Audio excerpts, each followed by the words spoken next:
What is a project manager anyways? No, we're not doing project manager, we're doing technical program manager. What is a technical program manager? So a technical program manager, as I like to define it, is someone that works with technical teams to deliver value using a combination of leadership, strategic thinking, and technical knowledge applied in a capacity that bridges across people, functions, and business, okay? So I had to read my own definition because I don't want to butcher it. All right. So let's start with, I said a lot of things there, technical knowledge, right? What do I mean by technical knowledge? So project management skills. So in a way, I mean, you could say project management skills are not that technical, but learning the process of project management is somewhat technical, right? You have to learn how to go from launching a project to closing a project and everything in between, and there is a little bit of a skill set there. So I'll just make an honorable mention for that, right? And if you're watching this video, likely you are a project manager and you want to move into program management, so check. The next one is software development lifecycle knowledge. So what does that mean? That's a lot of words. So do you understand the process of how software goes from basically ideation phase, planning, all the way through being deployed, maintained, all that stuff, right? What's a merge request, right? Or a pull request? Like, how do things get released? So like having a little bit of knowledge of that is pretty helpful, because if you're gonna be working with software teams, they're more than likely gonna be doing that stuff, and you should probably know how that cycle works, right? The other thing about SDLC that I will say is maybe a little bit more on the administrative process side. So when I talk about that, I'm really talking about Agile. So Agile, which I'm not gonna cover in this video, right? You may have heard of it. There's principles of Agile. Out of Agile came something like Scrum, right? So everyone's familiar with Scrum. It's probably the most popular thing that the tech industry is doing right now. And usually they need the role of Scrum Master. And this Scrum Master is typically played by a program manager, especially when you're first starting out, you're in your career and you're getting kind of like your sea legs. Like often you're working in a Scrum Master capacity. Now, generally what I've seen throughout the different companies I've worked at in my career is the more senior you go up, the less you're actually Scrum Mastering for teams, and you're really focusing on scaling yourself to do like bigger programs that leverage working with those types of teams, and you already have kind of that understanding. But there is also a way that you can become a senior individual contributor doing that stuff, but that's another video. And then the last thing for technical knowledge I'll say here is broad understanding of internet technology, right? So do you understand how your computer connects to the internet? Right? Do you understand what the difference between a load balancer and a server is, or a database?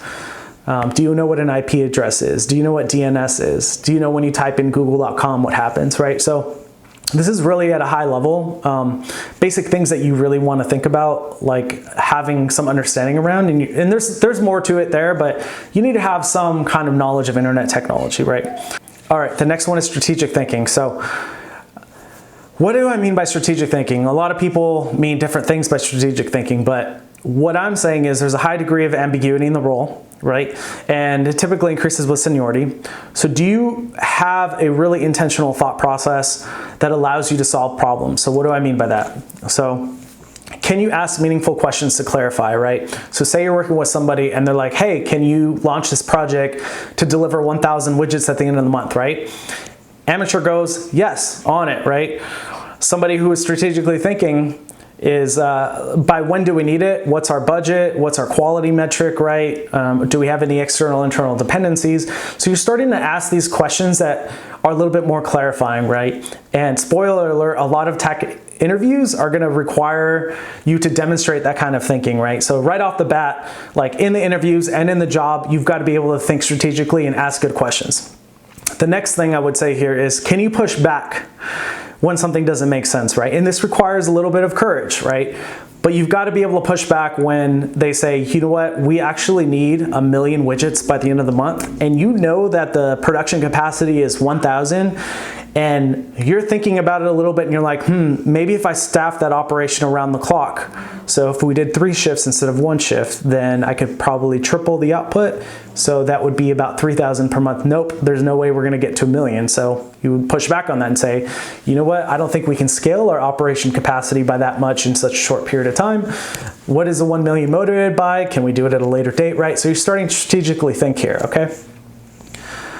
The next one I would say here is, can you make a case for why your program deserves higher priority or resources, okay? This is such a sticky thing, because you're going to face this as a technical program manager anywhere you go. The reality is all the teams that you work with are working on tons of different things in parallel, and your project is just one of those things, right? So if you're not getting traction, or you need to get traction on your project or resources assigned, how do you make sure that you actually get your project the love and attention it deserves? And that comes with thinking about where it is in the hierarchy of the entire business, right? So what projects are ahead of it? Which projects are below it? What is the mission of the company, right? What stakeholders do you have to align to actually get that buy-in, right? So you're really thinking strategically about how to get your project moving forward. And in some cases, the right answer is you don't. You don't move your project forward, and you got to wait till some other things happen so you can get the resources to move on, right? But I can talk about that in another video. Lastly, for the kind of top 3 things that you got to have, leadership skills. So how do you motivate a team of people who do not report to you, who also are working on many other things? I kind of touched on that in my last point, right? So you got to demonstrate leadership. Why would people follow you versus the other projects? So you got to think about that stuff. The other thing is, and I think this is an underrated skill, is how do you drive a meeting effectively and keep it focused and on schedule, right? This is something that is so incredibly rare to see, but when you see it, it feels like a fresh breath of air. And so you want to be able to get to a point where your meetings are very purposeful, intentional, and you can like just let people go when the meeting purpose is over and try not to let things run over, right? Lastly, for leadership, I would say leadership involves building relationships. I know you've probably heard that a million times, but you got to look upwards, you got to look downwards, and you got to look side to side, right? Upwards would be your executive team, right? Your management chain. Downwards would be your actual team, so working with them and making sure they got the resources they need. And then sideways would be your stakeholders, right? So your stakeholders would be people interested in the project, people that are contributing resources to the project, and you kind of have to form a partnership there. So having really good relationships and aligning on what they want and ensuring that they're on the same page as you is going to go a long way. Okay, and then the last 3 things that I said in that sentence, right, I'm going to put it back on the screen here, is functions, people, and business, okay? So functions. So we're talking about internal processes, right? The companies have certain ways of doing things. Teams and organizations, right? There's different structures to the company. And internal, external organizations. So do you have to work with a vendor or a contractor, or do you have to procure material, right? So you've got to be able to work within these constraints. Next up is people. So we're talking about your teams, your stakeholders, your executives, your management, right? So you've got to be able to work across the entire line, right? If you're not a project manager, maybe all you got to do is make your boss happy, right? But as a project manager or program manager, that is, you've got to make a lot of different people happy. So it involves those relationships. And then business, right? Business is kind of a catch-all term, but really when I say business here is there's a reason that the company you work for exists. They're generating money in some kind of way, right? Obviously, we would like to generate more money. And so if you can help the company generate more money or waste less money by reducing inefficiencies, then that is a huge value add. And then the last word, I just said it, value. So what does value mean, right? What is value to the company, to the stakeholders, to everybody you're working with? So value is, and I'm just going to give you a short, quick list. I might miss something here. Benefits realized, product launched, software released, alignment created, artifacts created, information disseminated, right? Efficiencies realized. There's a lot of different things that you can provide value on. And the key item here is, if you look at all of those things, you're really helping guide the entire organization towards a common goal to achieve that, right? So you're not actually doing any one of those things necessarily yourself, but you are working with teams to accomplish that single goal. So what are some examples of a technical program manager, right? So what would they actually be doing in the software world? So let me give you some examples, right? One of the bigger projects I ever ran, or programs, let's call it, was a way to bolster our company's disaster recovery capability. So I had to get a bunch of their servers re-provisioned and set up on a different geographic coast. And that involved a migration timeline, that involved testing apps, that involved everything from IP addresses to hard drives to RAM to how people connect to it, security protocols, all of that stuff, right? So you can deal from end to end, and that one in that case was hardware all the way to the application stack.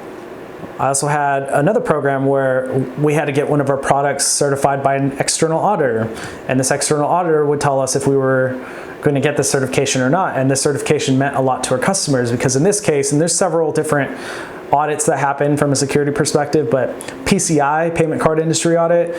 So if our company is going to be handling credit card numbers, we better be certified to handle those credit card numbers, right?